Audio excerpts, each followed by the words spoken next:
Yun lang mga bro. Palpak pa rin. Dahil sa back converter na binili natin mga bro, yun pala, ang pinakasagad lang nito ay 12.6 volts lang mga bro. Ayan o. Ang nakalagay kasi 1 to 40 volts. Yun pala, ang sa actual niya, nung kinuhaan natin ng 12.6 lang. Wala. Paano? Hindi pa rin natin magagamit to mga bro, no? Hindi pa rin natin maano.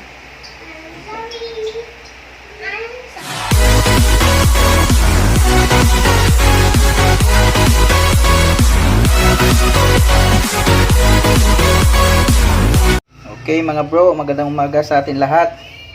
Nandito na naman po tayo, gagawa tayo ng panibagong content mga bro, no? Kung nakikita nyo to mga bro, ito ay sira ng charger ng laptop mga bro, DC to AC, AC to DC, no? So ngayon, ang sabi ng may-ari, kung kaya ko ba raw gawan siya ng paraan na yung DC-DC. So, yung AC, i-convert natin ng DC-DC. DC, ang input niya ay DC, tapos yung output niya ay DC na mga bro. Kasi gagamitin niya sa sasakyan, yung 12 volts. So, tatry natin mga bro. Gagamit tayo nito. Ito yung DC-DC na step up, mga bro. Yan. Mayroon siyang LM, ayan mga bro.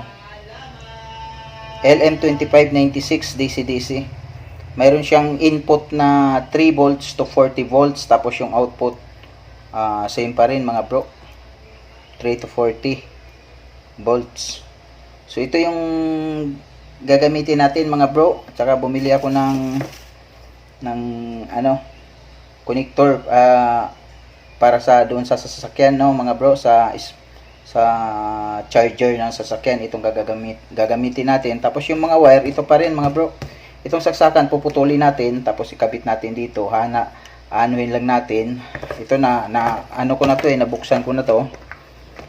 Yan, wala nang laman na yan mga bro. Ito na lang. So ito ang anuhin natin, ito na lang gawin natin positive, ito yung negative. Tapos i-continuity natin dito. Pagka pinutol natin, continuity natin, hanapin natin kung saan tong positive na to. So ilagay natin dito sa positive. Yan mga bro. Tapos ito naman yung sa output niya papuntang laptop. Ito na rin gagamitin natin. Hindi na tayo mahirapan kasi naka color code na yan, pula at saka itim. Positive, negative, tapos ito mga bro. Yan. Yung pinaka connector niya, no. Yan. So ito lang mga bro ang kailangan natin. So ngayon umpisahan na natin. Susuldahin ko muna to yung yan, nakikita nyo mayroon siyang in. Yan, ito in. Yan. Yan ba yan? In malabo. Ano ba yan? Ito yung in negative. Ito yung in positive. Tapos dito in positive, out positive, tapos out negative na to mga bro. Tapos ito yung adjuster niya. Pagka clockwise natin, paano yung voltahe niyan? Pataas. Tapos pagka counterclockwise, iyan, iikutin lang natin to. Pagka counterclockwise, pababa yung voltahe niya mga bro, no? Pagka naano na natin. So okay mga bro, mamaya hihinangin ko muna to. Ito, bago ko hinangin, puputulin ko muna to. Tapos ihinang ko na dito. Yan. Tapos ito naman, ito yung sabi ko, ito yung gagawin kong positive, ito yung negative. So dito natin ilagay sa in. Yan. Okay mga bro, nahinang na natin. Yan. Ito yung sabi kong gawin kong positive, ito yung negative. Yan. Tapos ito yung positive. Ito yung positive sa socket ng car charger. Ito. Ito yung positive, ito yung negative. Yan. Kuha na rin ng continuity mga bro, no? Yan, lagay natin dyan. Yan, nakasit na yan sa ano. Yan.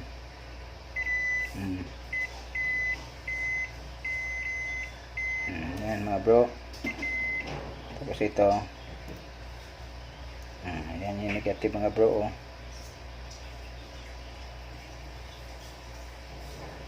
Yan. Tapos dito sa isa, ito sa negative. Yan mga bro, okay na. So, ayusin na natin to. Ito sa kanyang lagayan.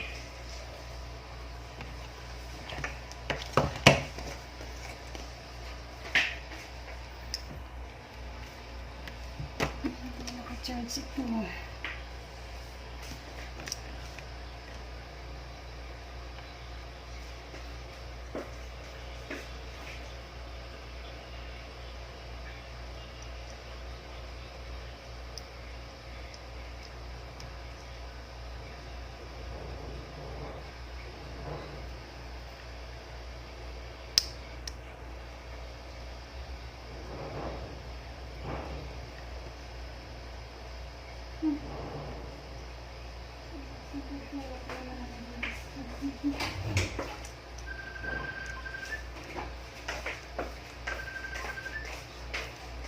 Ah, medium na lang. Itlog ba na lang din ang medium, di ba? Pwede pang 9.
So, okay na mga bro.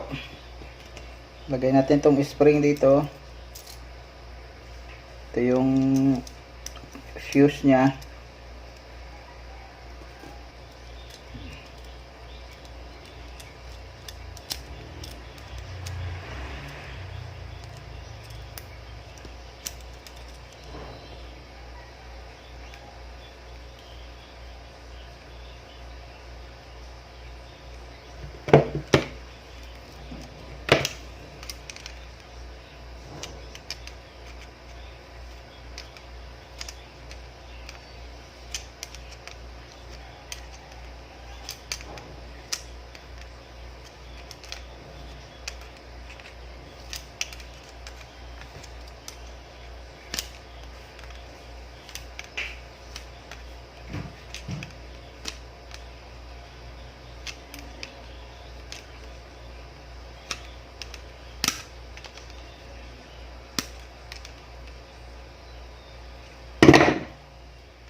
Ano mga bro.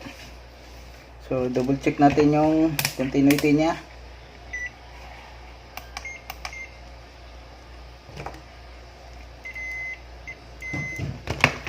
Tapos ito, sabi ko ito yung positive. Yan. Tapos dito.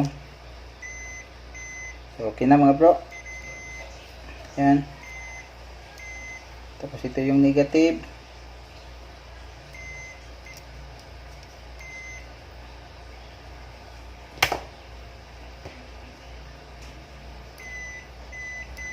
Okay na mga bro. So dito na naman tayo sa DC-DC natin na ano, charging ano, module. Step up po to mga bro, no? 3 volts to 40 volts. Tapos yan. Ito yung in niya na positive. Tapos ito yung in niya na negative. So, ito yung positive, dito natin ilagay. Dito. Yan. So, susuldahin muna natin, no, mga bro.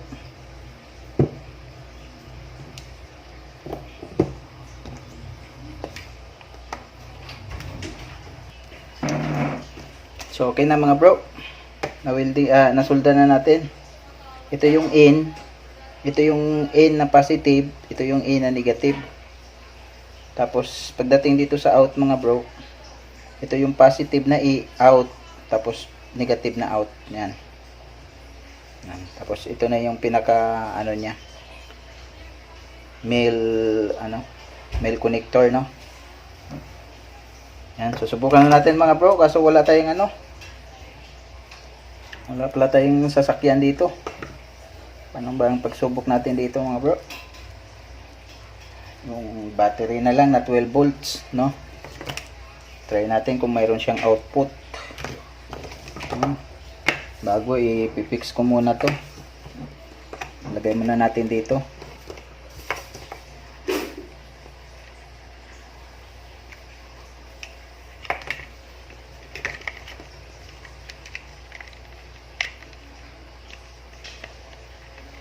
Yan. Ganyan ang posisyon yan mga bro. Lagyan natin siya ng pandikit mamaya.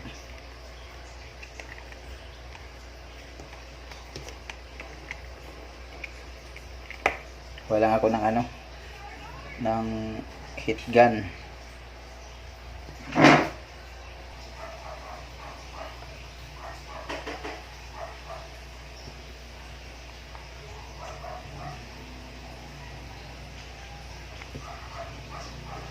Okay mga bro, okay na yan. Nalagyan ko na ng glue gun.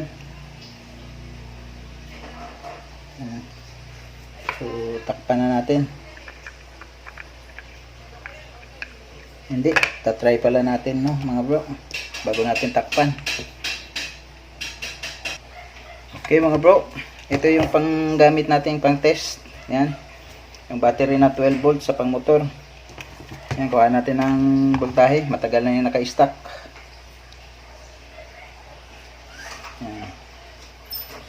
And mayroon pa siyang 13.36 volts. So lagyan natin ng wire to mga bro para matest natin to kung mayroon siyang output. Dito natin ilagay yung wire, yung negative at saka positive dito, no. Try lang natin mga bro. Kaya mga bro, nalagyan natin ng wire, yung negative at saka yung positive. Tapos ikakabit natin sa dito sa battery para matest natin, no mga bro.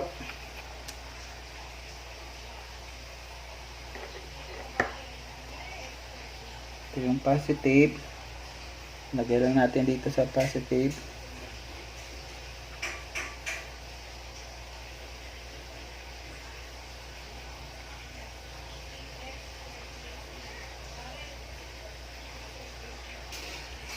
Tapos ito yung negative. Yan. Yan. Ito yung negative. Lagay natin sa negative dito, no. Yan, umilaw. Kita nyo yung mga bro, umilaw na. Yan. Ito yung sa charger. Ito yung dito sa charger natin. Umilaw na yung indicator light niya. Kulay dilaw. Kulay pula.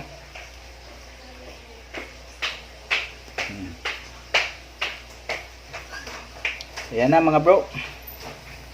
Tapos iti-test natin. Set natin sa DC to. Kung ilan to. Set natin yung pinaka-output niya, no. Ayan.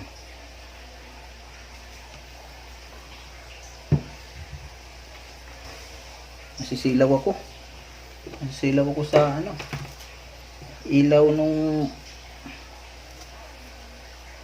sa DC natin, no mga bro. Takpan muna natin para hindi ako masilaw.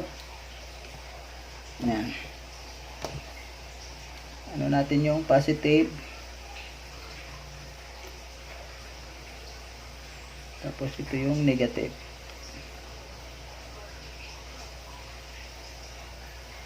Yan.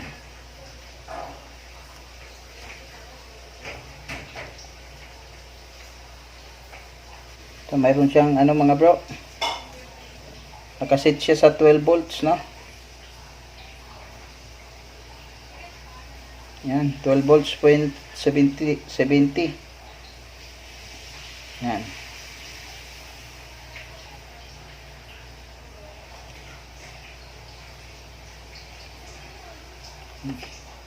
Tapos i-adjust natin to mga bro.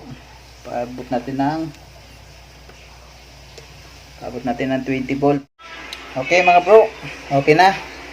So nakaano siya ng sinate ko sa ano 1.3 volts.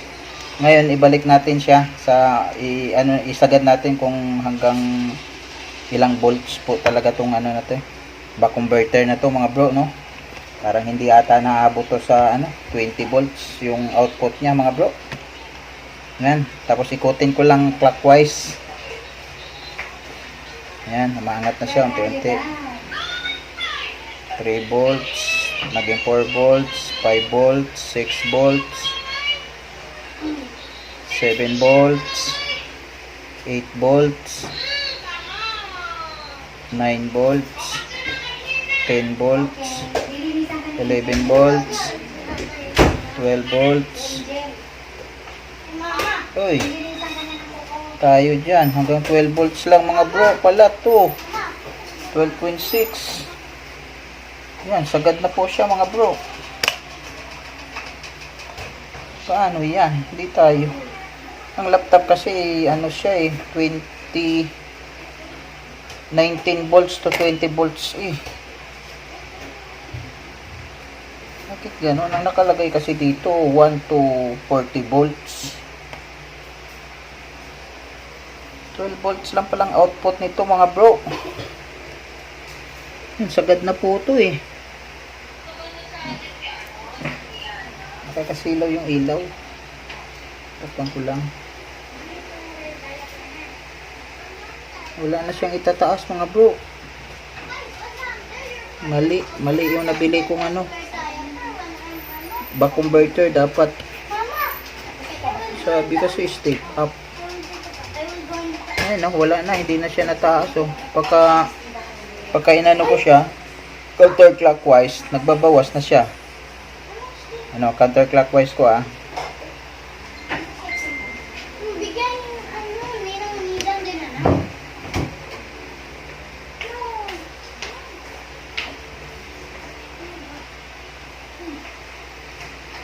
Ayan babawas na siya, naging 11 okay naman. 10 8 6 5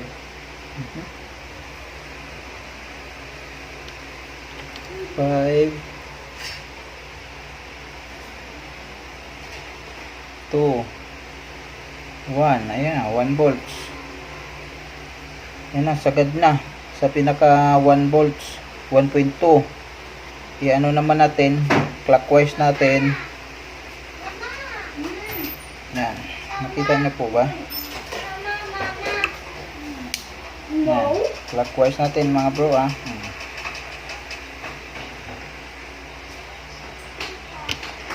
volts. Okay mga bro, okay na. Ayan yan na yung pinakakabuuan niya. Ayan. So, ganyan na po siya mga bro. Ayan. Ito yung input. Papunta dun sa sasakyan na 12 volts sa pangkotse mga bro. Ayan. Ayan. Tapos dito yung output niya. Kaso nga lang, 12 volts lang pala yan. 12.6 lang. Kala ko hanggang 1 volts to 40 volts kasi nakalagay ng back converter mga bro, no? Okay.